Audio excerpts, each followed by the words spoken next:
Hi everyone and welcome back to my YouTube channel. First of all, happy Valentine's Day. Today's card is part of the Valentine's Day Card Parade hop.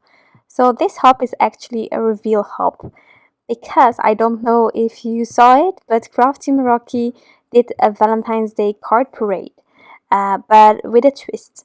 And it was a really fun activity. Actually, we were with several of the design team, not everyone, but several people of the design team created a card for Valentine's Day for with the theme of love, Valentine, anything like that. We all gave it to the wonderful owner of Crafty Meraki with a mystery designer's tag on it, and there was actually a game at Instagram to guess who made the card that was featured in the picture with the mystery designer.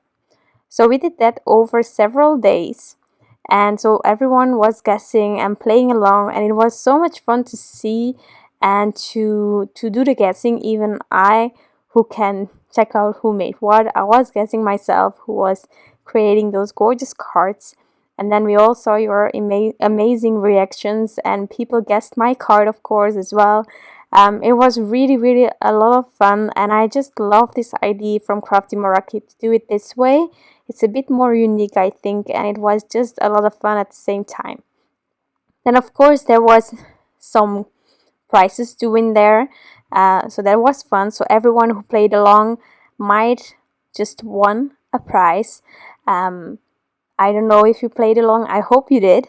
But today is the reveal hop. So today everyone who participated on the hop from the designers are now sharing the card with their logo on it. And so I'm sharing it here to share with you that today is the reveal hop, again giveaway. So definitely check out Instagram because it's all happening over there. But I'm so happy to share this card with you here on my YouTube channel because I had a lot of fun to make it, and just the whole parade was just so fun. There will be more parades in the future by Crafty Meraki, so if you haven't participated now on the game on Instagram and guessing who made it and maybe winning a prize, then definitely participate next time. There will be some promotions online to announce it when it is happening. So don't miss out on that because it was so much fun. You will definitely want to participate next time if you haven't already. So that being said, my card, as many of you guessed, thank you for that. I was so flattered by seeing all of the comments. It was really fun to watch and to read everything. I used the I Wish You Were Hare from My Favorite Things in combination with some mini Slimline frames from Crafty Meraki. So combining my two favorite brands to get this card. And I also wanted to step outside of that pink or reddish vibe of Valentine. I created quite a lot of love themed cards, and I definitely created some with pinks and reds, and that's gorgeous. But we can also make a blue or a green Valentine's Day or love themed card, I think. So that's what I did today. So my pop of color was definitely blue, and I just love how blue and brown work so well together. It's so gorgeous. And then of course doing the Copic coloring. I stamped the image out using dark chocolate ink. That was something that I wanted to mention because you have that really soft brown look now from the lines instead of the black ones, which are also gorgeous. But in case you want to have a softer feel, I think a lighter ink color while stamping out your stamps can definitely help with that. So to get the blue hard as I wanted it to be, I went back and forth quite a bit. But once I was happy, I could cut out the image using the matching dies. And then it was time to work on my background and the frame and just assemble everything.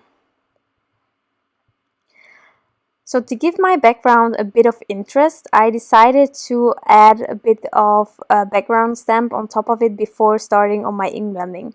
So I cut out the frame that gives you the frame, of course, and then the inside piece. So on the inside piece, I wanted to have on the top some stripes. So this background stamp is the thick and thin background stamp from My Favorite Things. I don't have a lot of background stamps, I have few, and well, it's just a lovely added touch to your card. You can also do a gradient without having this, but it gives a bit of interest. So I decided to clear heat emboss it on my white piece of paper, so it will seem like it's white heat embossed. So I'm making sure that I'm stamping it a few times using Versamark clear embossing ink just to have a good impression, and then I use my clear embossing powder to heat set this. And when I start ink blending, the embossing powder will resist the ink and it will appear like the lines are white heat embossed. So I went over it until it was completely smooth. And there is always a spot that I'm forgetting, but I just made sure to not forget anything today. And then I took my distress inks to give a bit of, well, a pop of color in the back. So thanks to the heart that I colored in, I decided to use Peacock feathers as my main ink. Then later on I decided to add Mermaid Lagoon as well to just give it a bit more, just a bit more on the top of the card. And just work a bit with a gradient. I'm not doing anything crazy. I'm trying to have my grounding white, so that's why I'm fading out a bit on the bottom where my lines are stopping. And then I'm just making sure that I have a nice blend in between the two colors. Once that was done, I could buff off the excess ink that is still sitting on the embossing powder that you heat set, but just taking a paper towel already helps there. And then I needed to add the sentiment, so I know that I'm working upside down for a bit, but I have a sentiment from the stamp set. It's a bit too big, so I needed to have it in two parts, and I don't want to cut my sentiments, so I had to twist and turn my Misty to have that part that I didn't need to hang off my panel. And then I needed the other part of the sentiment to just add underneath it. And that's how my sentiment came on top of my panel.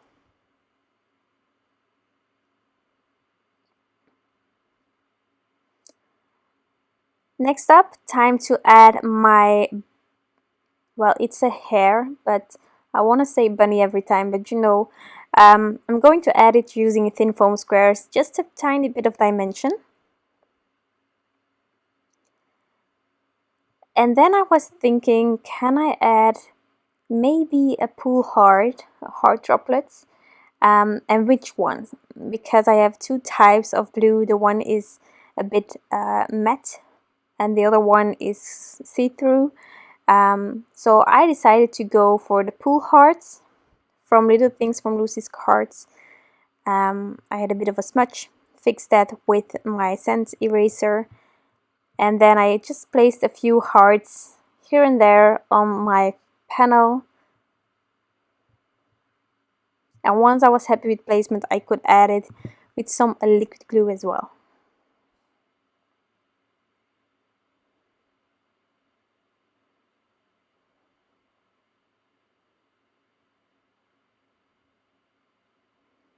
Something that is really handy to add your embellishments is an embellishment wand like I'm using here, but there are many types out there, but truly it is a lifesaver. Once you have one in your craft room, you will notice that it's just so handy to have.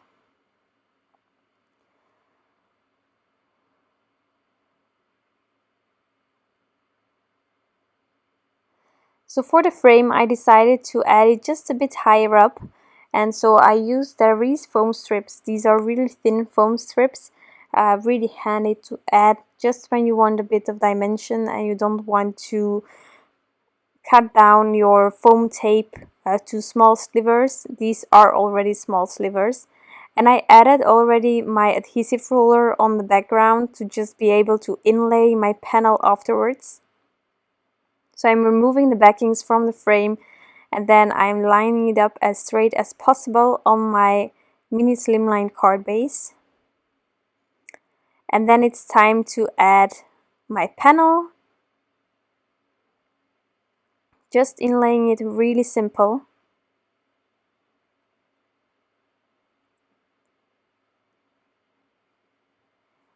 And then I decided as final elements to add a tiny bit of glossy accents. You know, where there is that blue heart, and then you can also add it to the ears if you want to.